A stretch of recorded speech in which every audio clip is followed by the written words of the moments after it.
अड़ोसी पड़ोसियों में और जान परिचय वाले जो लोग हैं उनमें विश्वास उठने लगा था कि हाँ, कि जो जॉर्ज कुट्टी है इसी ने ये लड़का मारा।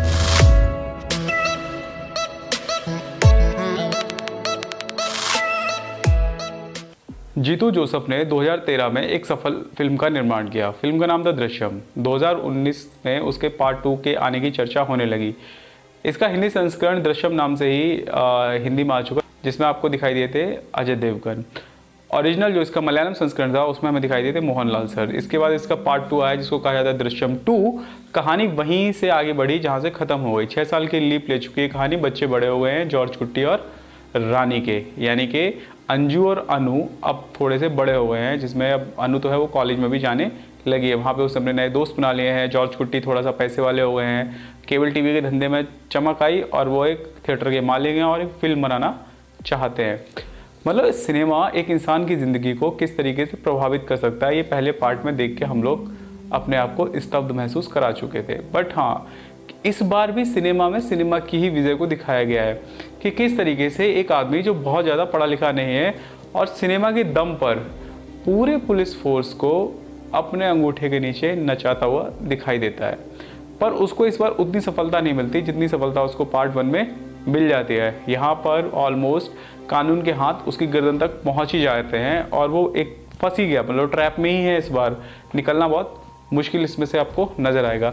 कहानी जीतू जोसेफ की लिखी हुई है, इसलिए कहानी बहुत ज़्यादा चुस्त नज़र आती है। मोहनलाल सर के अलावा इस फिल्म में आपको दिखाई देंगी मीना, और इसके बाद अंजू का किरदार निभा रही है अनिसवा हसन। इसके बाद ईस्टर्न अनिल, अंजनी नायर जो कि सरता के किरदार में है, साबू का किरदार निभा रहे हैं उमेश चंद्रन, गीता जो एक प्रमुख करेक्टर है जिनके किरदार में आपको दिखाई देंगी आशा शरत, और जो इस बार मोहनलाल के सामने जो सबसे इम्पोर्टेंट करेक्टर है थॉमस का किरदार है, उसको प्ले करते हुए आएंगे मुरली गोपी, जो इस बार आईजी की भूमिका में हमें दिखाई देंगे। बाकी सिस्टम सेम है, जिस तरीके की कहानी थी।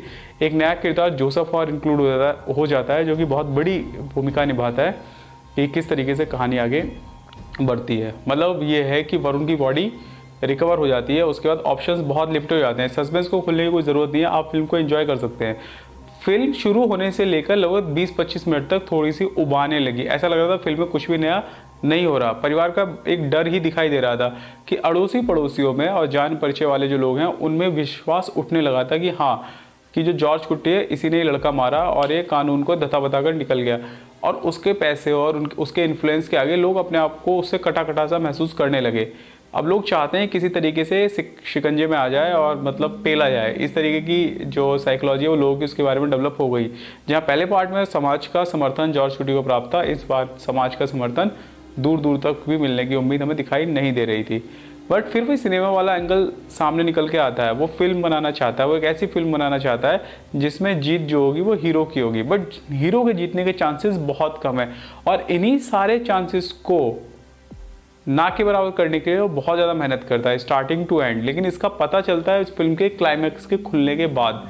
बट होता वही है जिसकी सबको उम्मीद थी। लोग सोचते थे बड़ी आसानी से बच के निकल जाएगा, लेकिन इस बार इस फिल्म में कुछ भी आसान नहीं है। जाहिर सी बात है ऑडियंस को सरप्राइज करने के लिए जीतू जोसेफ को इस बार अतिरिक्त मेहनत करनी पड़ी होगी। फिल्म में बाकी सब चीज़ें भी बहुत ज़्यादा अच्छी है। सरप्राइज एंगल वास्तव में वो ऊपर, मतलब नेक्स्ट इस लेवल से भी बहुत ज़्यादा ऊपर का नज़र आता है। इंतज़ार रहेगा इसके हिंदी सीक्वल का, जिसमें अजय देवगन फिर से हमें दिखाई देंगे, तब वो भी उसमें देखने को मिलेंगे हमें। तो वेट करते हैं जब ये हिंदी में आएगा तो उसमें क्या क्या चेंजेस हो सकते हैं, क्योंकि हिंदी ऑडियंस बहुत सारी चीज़ों को आसानी से पचाने में अपना भरोसा नहीं रख सकती। या तो बिल्कुल ही आसानी से पचा लेती है, आप कुछ भी दे दो, या फिर बहुत दिमाग लगाती है। तो यहाँ पे वो बैलेंस हमें देखने को मिलेगा जब ये फिल्म हिंदी में नजर आएगी।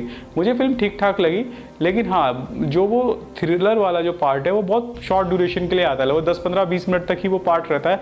बाकी वो स्टोरी चलती रहती है कि किस तरीके से पुलिस आ रही है, जा रही है, लोग डर रहे हैं, माहौल पूरी फिल्म में बनाया जाता है। और वो लास्ट के 10-15 मिनट वाला जो सस्पेंस है उसको जिस तरीके से खोला जाता है, हाँ, उसकी प्लानिंग अगर बहुत ज़्यादा डिटेल में दिखाई जाती तो फिर वही बात है कि हर आदमी अपने अलग तरीके से सोचता है। ओवरऑल फिल्म बहुत अच्छी है। अगर ये फिल्म थिएटर्स में, अगर थिएटर्स पहले की तरह ही खुले होते और ये फिल्म उस तरीके से रिलीज़ होती तो डेफिनेटली ये थिएटर्स के लिए बहुत बड़ा वरदान साबित होती।